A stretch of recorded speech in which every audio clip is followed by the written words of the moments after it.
Hi there, welcome back to the YouTube channel. I'm back again for yet another week of the Commanders, well, the Legends from Final Fantasy that I'm taking and making into Commander decks. And I had to start this week off with, obviously, here we go. Vivi, nope, that way, there you go, Vivi. Ornitier? We're going to go with Vivi.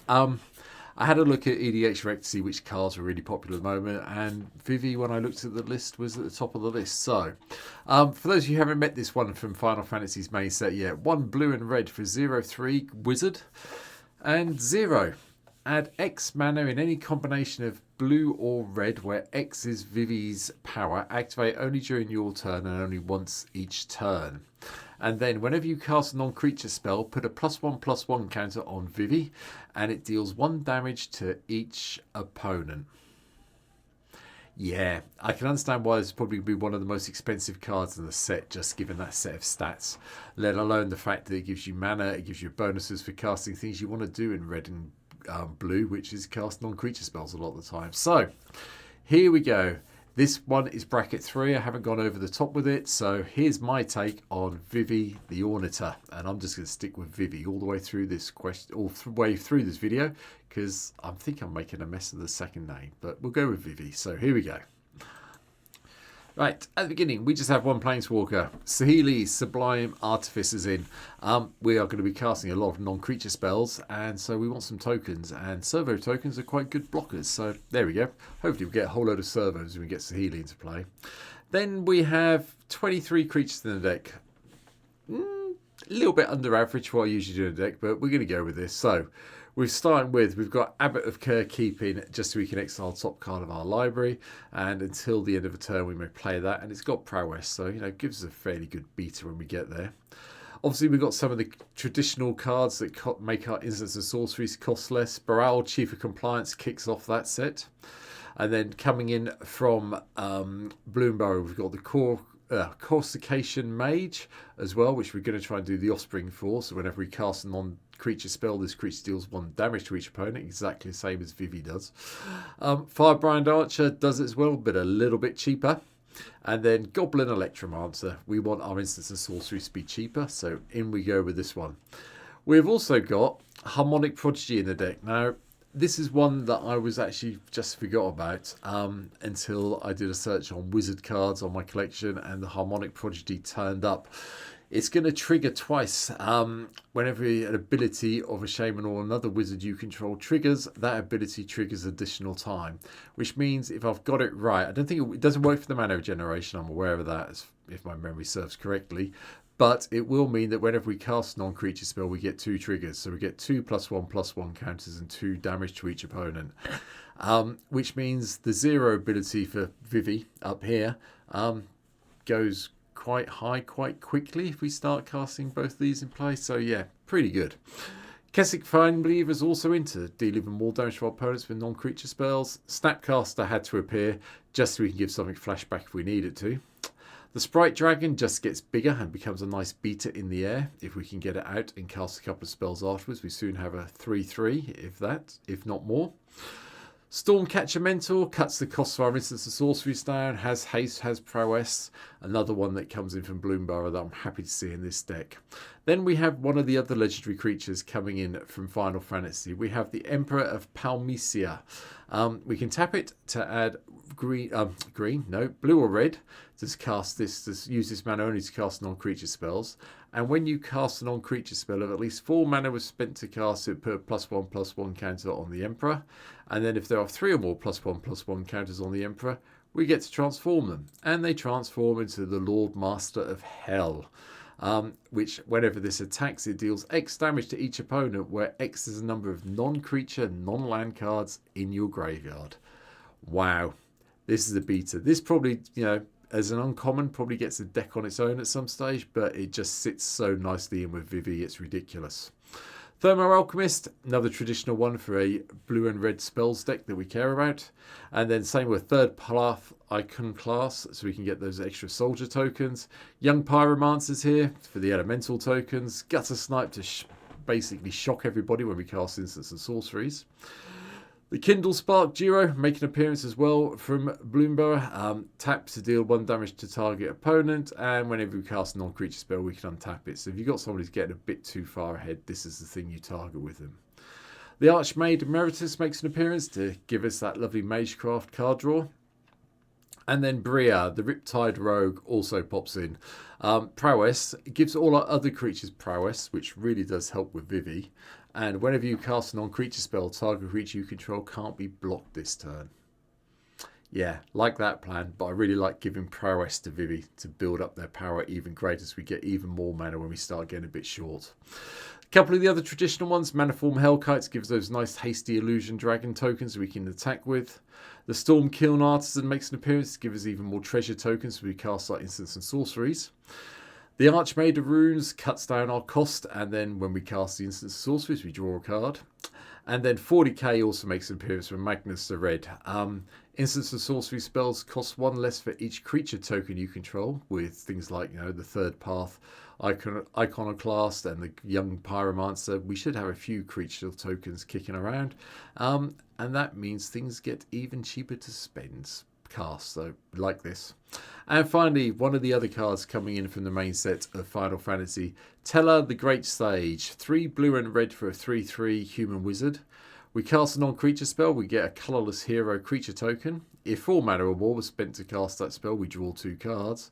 And then if 8 or more mana was spent to cast that spell, you sacrifice Tella, and it deals that much damage to each opponent.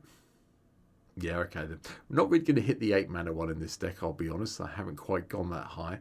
But 4 more mana, yeah, that's doable. Sorceries, 14 in the deck, starting with a lot of card draws. So we've got Faithless Looting, Ponder, Preordained, Serum Visions. Strike it Rich to give us that treasure if we need it. And, again, it's another non-creature spell, so counters and mana is always good. Karthik Reunion, discard a couple of cards, draw 3. Happy with that plan. Environmental Sciences is one I often forget about in my decks, I must admit. I always like some way of trying to get some basic lands out of my deck into play, and Environmental Sciences coming back in from Strixhaven really does do this. Yes, it's a lesson, yes, you can do anything, but you're going to gain 2 life, and you're going to go find, if you're short a mountain or an island, you can go and grab one and put it in your hand, so it's not the end of the world.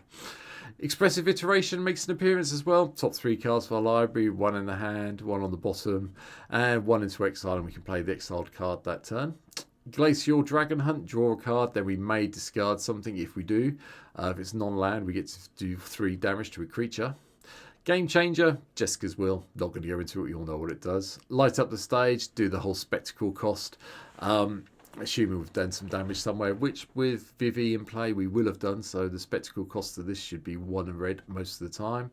And don't forget until the end of our next turn, so you can exile top 2 cards and have them sitting there ready to play in your next turn. Time Twister makes an appearance. The expensive version, I'm aware of this, $7,199.99 if you can see it there. Yeah, you can drop this out, but since I mainly play on MTGO and Time Twister's about a tick and a half, I think the last time I checked, it may be a few more tickets than that now, but it's still cheap. Yeah, makes sense to have it in this deck. Chain Reaction to give us a little bit of board control that we may need. And then one of the new cards, this is the uncommon one from the Final Fantasy main set.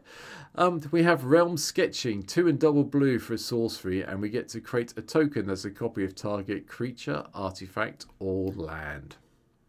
Yeah, nick someone's soul ring, nick someone's land you really want, or if they've got a big nasty creature, and it does say creature, it doesn't say non-legendary, go and nick a copy of their commander if you think it's going to help you, but it's a nice 4 mana copy spell, I know that much. Instants, 15 of them as well, so we're up to 29 at the moment, non-creature spells. So an offer you can't refuse gives a bit of board control, more instant drawing with Brainstorm, then Burst Lightning for some damage, Consider for some instant card draw, Lightning Bolt for even more damage, Opt for even more card draw, Rapid Hybridization to deal with the creatures we don't like, Counterspell for some board control, Deliberate, scry 2, draw a card, happy with that. And then another one coming in from Final Fantasy Land, Dreams of Laguna, 1 and a blue, Surveil 1, then draw a card. But you got the flashback on this one of 3 and a blue, so is it better than Deliberate? Maybe, but it's the same casting cost, so it's going to be good. Lightning Strike for some more direct damage. Think twice to draw those extra cards. Electrolyze for damages some card draw. Quick Study also makes an appearance to draw 2 cards at instant speed, which is, better than Divination.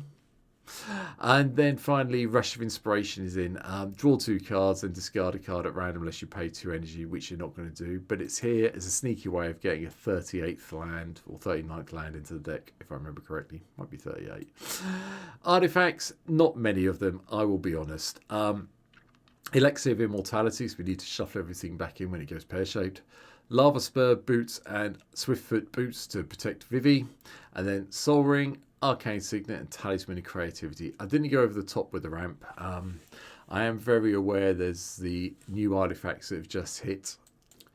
The Water Crystal and the Fire Crystal, I think it is, the legendary artifacts. They cost 4 mana. I did think about it. You could sneak them in if you wanted to, but I've decided to leave them out for the time being. 2 enchantments, nothing major. Artist's Talent makes complete sense in this deck, just to get it to level 2 to cut the cost of our non-creature spells down. And then search for Azcanta as well. Just do the whole Surveil bit, transform, and then eventually get the Sunken Rune to give us that little bit of, let's look at the top 4 cards of our library and find a non-creature, non-land card and put it in our hand. There is 38 lands. I thought there was 39, 40 with the Rune, Rush of Inspiration as well. So, they're all here, but they are all your traditional blue and red lands that you would expect to see in such a deck. I am playing Boiler Works just to have a bit of a bouncing fun because I haven't played it for a while. And I thought this might have a home here, especially if we need a random card to discard. We can bounce a basic or something and discard it if we need to. 5 islands, 5 mountains, all the rest of it is here, as you would expect to see, including, where is it? Please tell me, I did put it in Reliquary Tower and Temple of the False God. They're all in. Training Pool, Wandering Foam. There's a couple of the man lands in as well, just to help us out if we need some creatures at some stage. And that's it. That's my take on... Nope, that one. That way. There we go. Vivi. It's all right, my camera's gone round the wrong way, so funny handing for me today. I quite like Vivi. I think it's going to be fun. I think it's going to be really difficult to pick up in paper and on MTGO. I would imagine this is going to be one of the few cards that holds its price for quite some time once Final Fantasy hits. But it's a great commander, and I can understand why it's sitting at the top of the EDHrec list at the moment as the popular commander of the week as I record this video. Yeah, so I'll hopefully be able to pick one up, and we will play this deck as soon as we can on MTGO, and you can come and watch it on the stream, which there's a link down below. You can come and give me a follow over there on Twitch. You see me play all the decks I've talked about for Final Fantasy once it hits MTGO. Hopefully, if you've not been here before, you've hit the subscribe button now, so if you haven't, please do. There's 678 people subscribed. We're getting there, so we're getting towards that magic, a little bit closer each week to that magic 1,000 number. So please, if you can help out and subscribe, I'd really appreciate it. But I'll be back tomorrow with yet another Final Fantasy legend that I've taken and turned into Commander deck. So hopefully you'll come back and watch tomorrow, and I'll see you then. Have a good one. Bye.